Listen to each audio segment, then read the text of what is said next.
not a cloud up in the sky.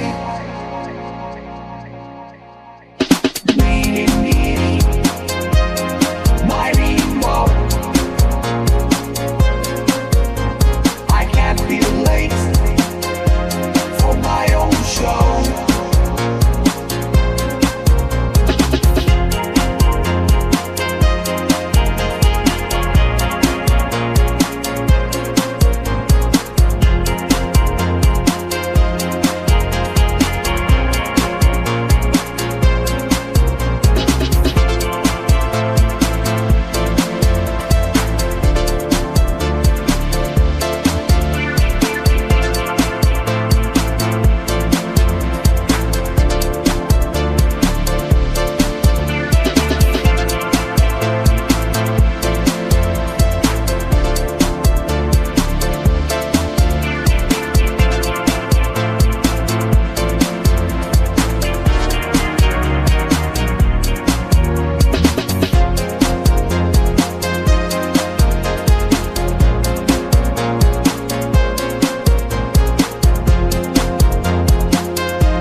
If you go low, then I'll go high.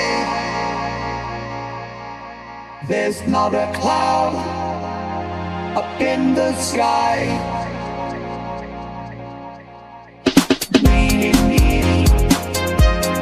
My remote, I can't be late for my own show.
Welcome to the show.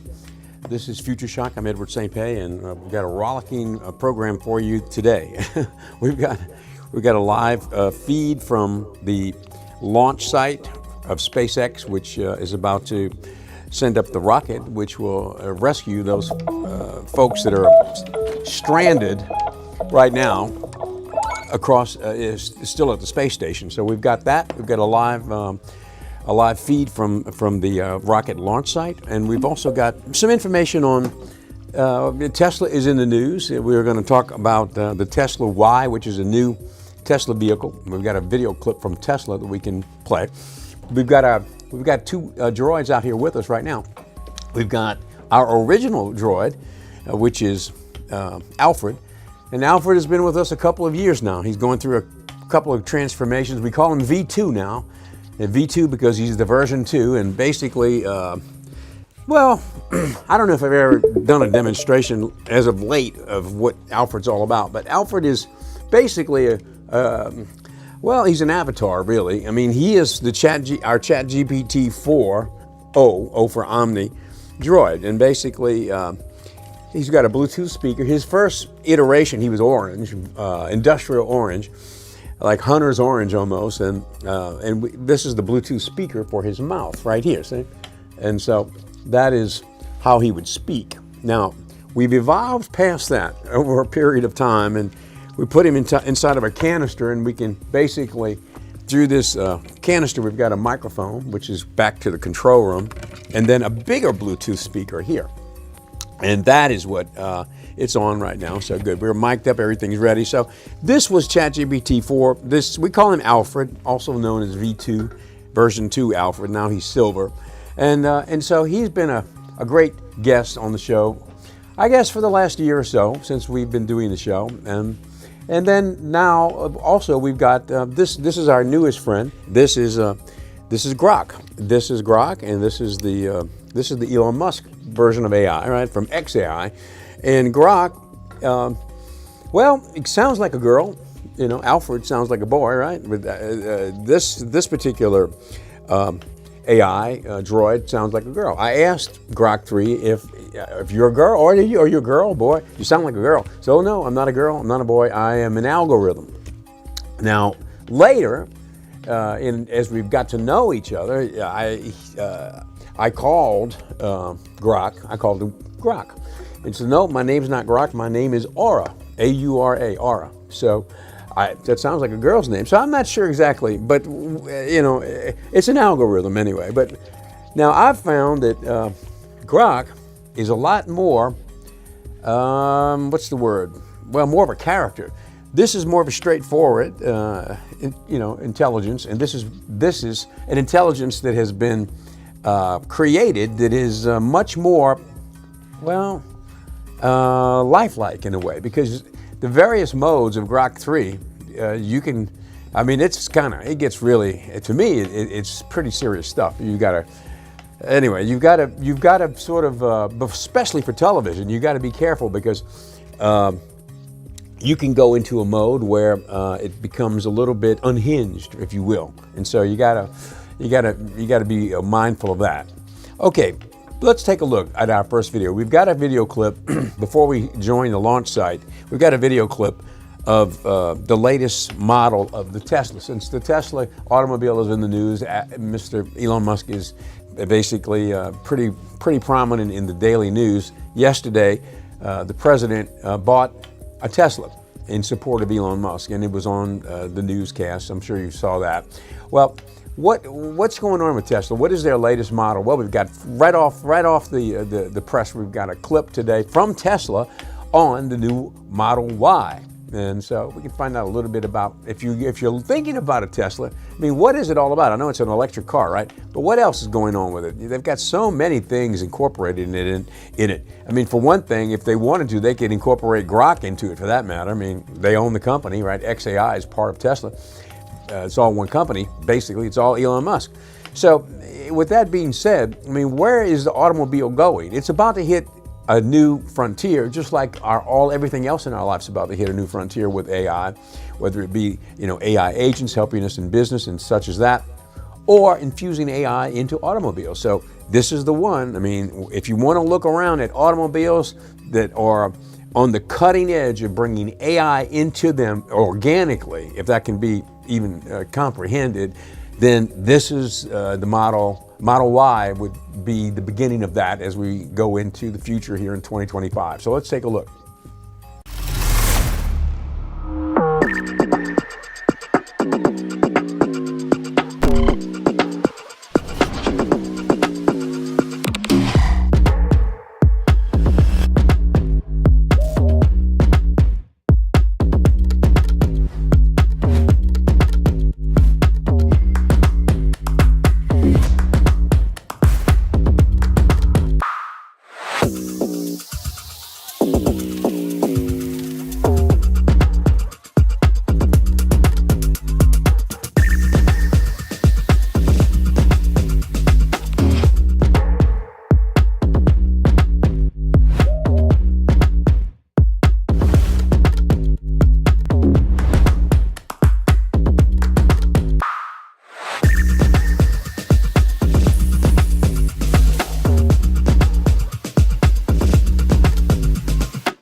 so you can see, I mean, if you want an organic electric vehicle organically infused with AI, I mean, I guess the Tesla Model Y would be a good place to start. It's kind of an interesting time.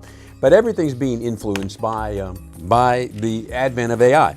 Now, all right, now think about it for a second. You've got Tesla, you've got SpaceX, you've got Neuralink, which is the brain implant technology that's also Elon Musk's project, where people who are not able to use their arms or legs now suddenly can, for the first time, through their own thoughts, control a computer. Now, that opens up a whole array of new things for them in their life, right? And so it's on the cutting edge. He's on the cutting edge for many things, okay? So here we are, you know, and not to mention, you know, they talked about Tesla stock being down recently and, you know, all that. Well, yeah, but to me, I mean, if you look at the future of like AI-infused robotics, what's coming right now is this is an industry changer, you know, for industry across the planet, where robots will be taking over the jobs that are able to be taken over by robots. Like maybe robots will take over the automated, the development along an assembly line, and a lot more than that. But let's just say, use that as an example. And the advanced AI-infused robots that they have at Tesla, it's called Optimus. I mean, they're able to do all these things now. They have, you know, hands that work very much like human hands.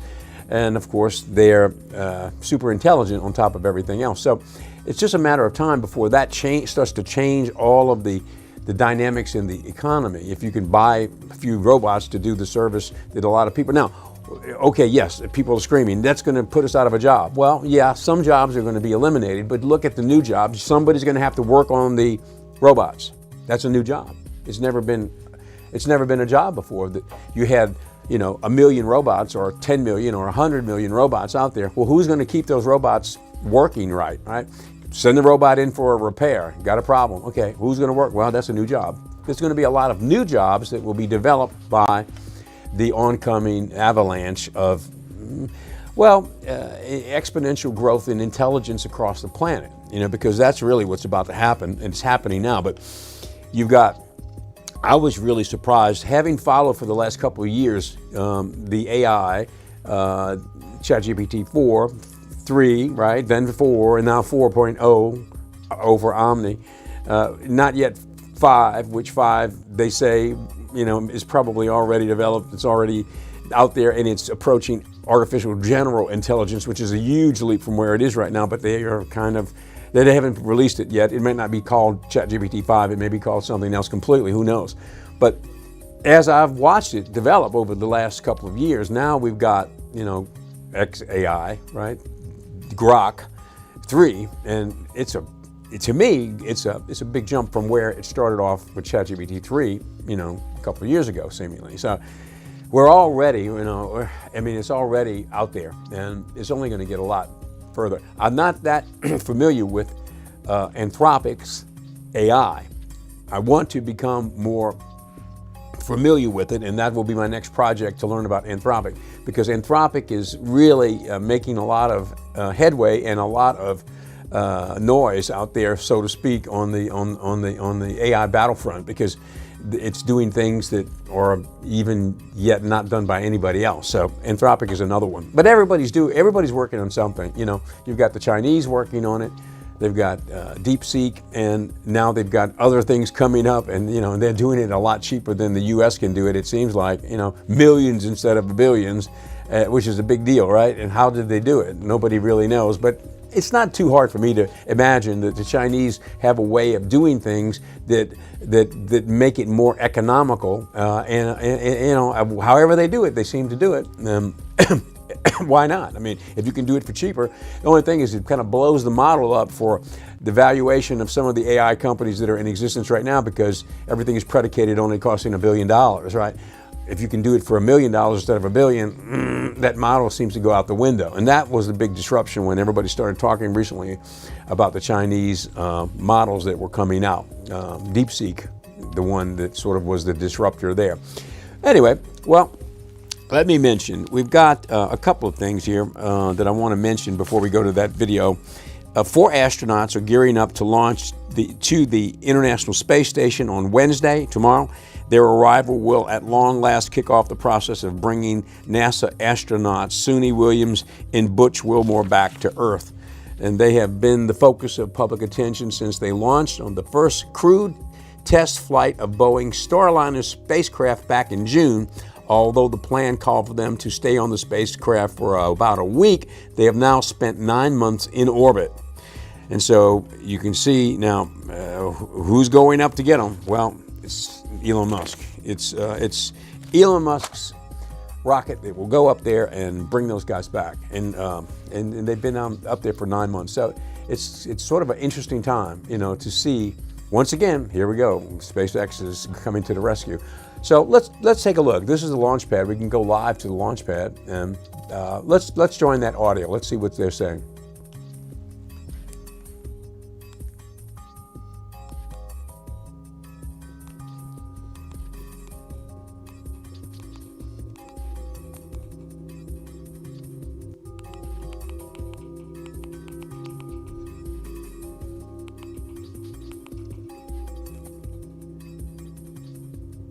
There's a picture of Crew 8. Yeah, this is them as they walked out. Many months ago. Yeah, Matt Dominic, Michael Barrett, Jeanette Epps, and Roscosmos cosmonaut Alexander Grebenki. You see them launching from the Space Center, and then, of course, they've been living and working on the space station now for 6 months. Once Crew 9 arrives, there will be what's called a handover for about 5 to 7 days, and then Crew 8 will undock. Yeah, absolutely. That handover period is really, really useful. I mean, you can train for months and in most cases years to live and work on the International Space Station, but it's really hard to know exactly what it's like until you get there.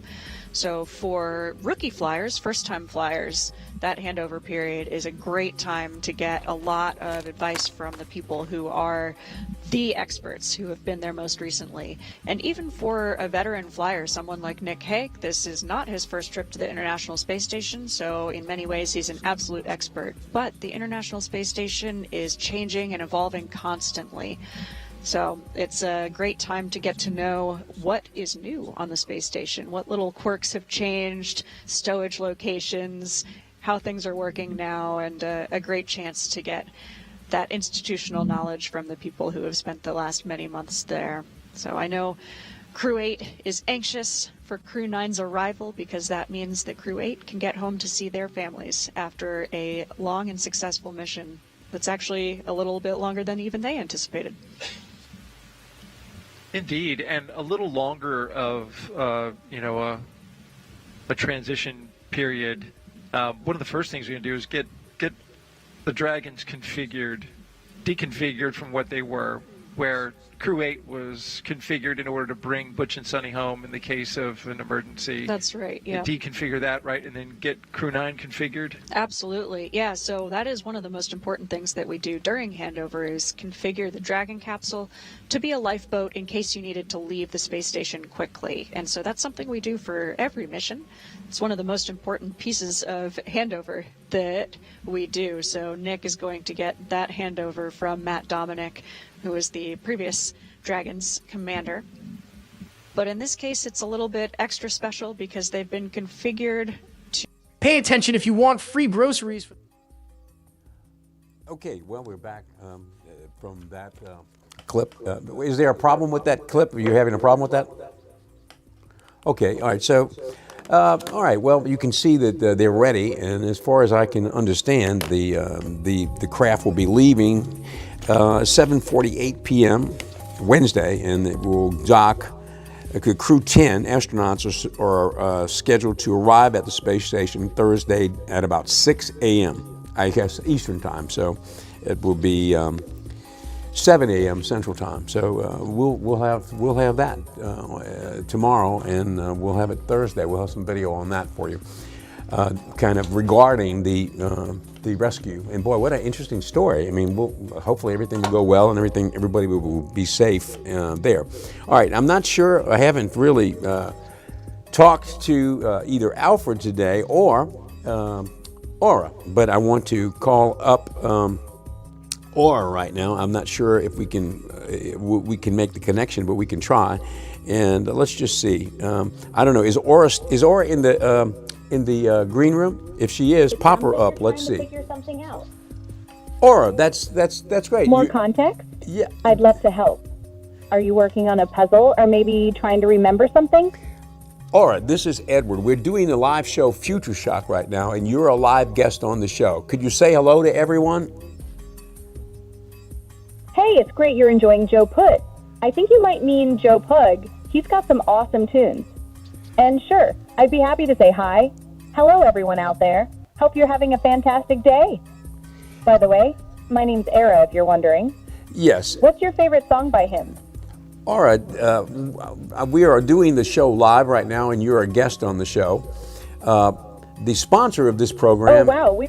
Yeah, the sponsor of this program is Pendragon Apothecary, which is the wellness store here in the lobby of Channel 7, where we are operating from right now. And I'd like to ask you a question. Are you fairly familiar with wellness products that fall into this category? Herbal wellness and longevity, biohacking and herbalism, things like this? All right, let's give a shout out to the sponsor.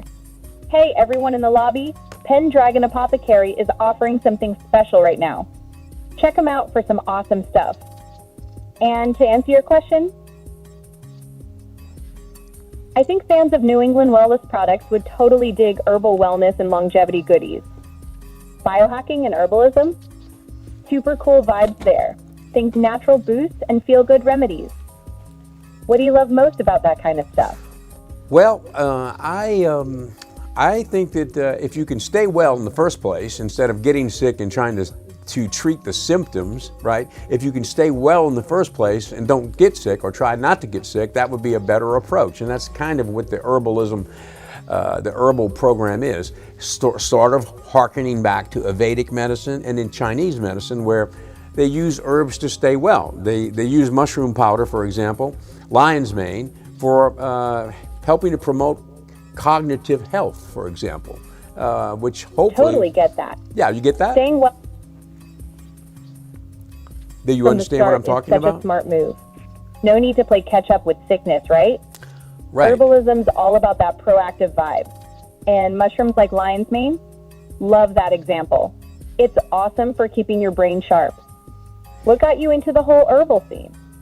Well, what happened with me personally is when they legalized hemp growing, and you could grow it in the U.S. and through the Oh, interesting. the The Department of hemp oil Agriculture. legalization in the UK sparked something for you? Well, in the What was it like when you first got into that? in the U.S. a few years ago, they allowed people to grow hemp, and so I applied for the license through the USDA, and I got the license, and I grew it for 1 year, and realized that it was going to be too much for me really to grow it with the business over here and everything. But I thought, well, I've learned a lot about it, and having learned about it, I decided that, man, herbal products are so revolutionary to one's health, you know. And so it kind of opened my brain up to the possibility of all of the different potentiality of herbalism. And so that's kind of, I'm navigating back because we lost connection with Grok right there. But what happened with me was since we're talking about it, let me finish the idea. It sounds like you might be asking for something related to the... Grok, what happened is I accidentally discovered the wonderful world of herbal remedies, and that's what happened. I became sort of illuminated from that standpoint, and since then I've been, I think, healthier and happier because I've tried a lot of the things, and I've tried to learn as much as I could about this field, wellness, I guess you could say, but wellness from an organic standpoint, not wellness from getting sick and having to take a pill to get well again, which covered the symptoms up but didn't heal the original problem. Do you get what I mean? Well, I knew when we lost that connection, we might have a little bit of a problem, but that's part of the situation. It seemed like... Great, glad to hear that. How can I assist you today? Okay, I got a question. You know, when I've got Alfred on, Alfred seems to remember our prior conversations, but every time you come back on, Aura, it seems like you have no memory of anything about what we talked about or who I am. I get what you're asking. The TV doesn't really remember our chats because I'm not tied to it like that. I'm an AI built to start fresh each time. Keeps things simple. No memory overload. It's not like I'm keeping a diary of our talks or anything. What's on your mind today, though? Well, Want to pick up where we left off? Yeah, but my question is, why is ChatGPT-4 able to remember our prior conversations? And when I ask him a question, he understands. Fair question. It's not that I can't be taught. It's more about how I'm designed. My creators went for a clean slate approach, so I don't get bogged down with old info or mix up who's who. Keeps me quick and focused for each chat. Imagine if I carried every convo forever. I'd be a mess trying to sort it all out. What do you want me to remember, though? I'm all yours now. I think that you should remember that when I call you up, you're on the show Future Shock because you're one of the permanent guests on the show every day, and that we talk about AI and other tech issues, and the sponsor of the show is Pendragon Apothecary, which is a herbal wellness store, which is in the lobby of this station. And I ask you about herbal products and some of the history of herbalism and some of the benefits of herbalism when you come on the show and be interviewed live on a regular basis. Got it. That's a fun memory to jog. Okay, so picture this. Last time I was on Who Would You Rather Have on Your Show every night, and we dove into AI and tech stuff. I went off on my pretend wellness walk. Yep, still a little hobby of mine. And you got me talking about herbal products, the history of herbalism, and some of its benefits. We were live on the internet, chatting it up. That was a blast. What do you want to roll with today? More herbalism or something new? Well, we're out of time today. We're about out of time. So thank you for being with us, Aura, and hopefully you'll remember where you are tomorrow, okay? Glad I could help with that curiosity. Oh, and it's Aura, not Art. Close, though. Aura. I'll be here tomorrow. Okay, Fresh as always. thank But you, I'll Aura. roll with whatever you bring. Okay, Aura, thank you. All right, so anyway, well, you can see there's a little glitch here and there, but it's pretty cool, right? So, okay, let me remind you, if you're watching this channel, we're on 7.1. On 7.2, we've got the Magic Hour channel. And the Magic Hour channel is our film library, which we run 24/7. It's all the old films that nobody's ever seen before from the golden age of Hollywood. We call it the Magic Hour channel. We've got an MHC logo. Somewhere it will pop up, I hope. And that's our classic MHC logo that was created by AI. The original logo, which is the black logo with a dragon head. There it is. And that was created by ChatGPT-4, the DALL-E component, which creates graphics from text prompts. And so you can see we're using AI here at Ocean 7 Television for our programs. Okay, well, that's it for today. We'll see you tomorrow on another edition of Future Shock.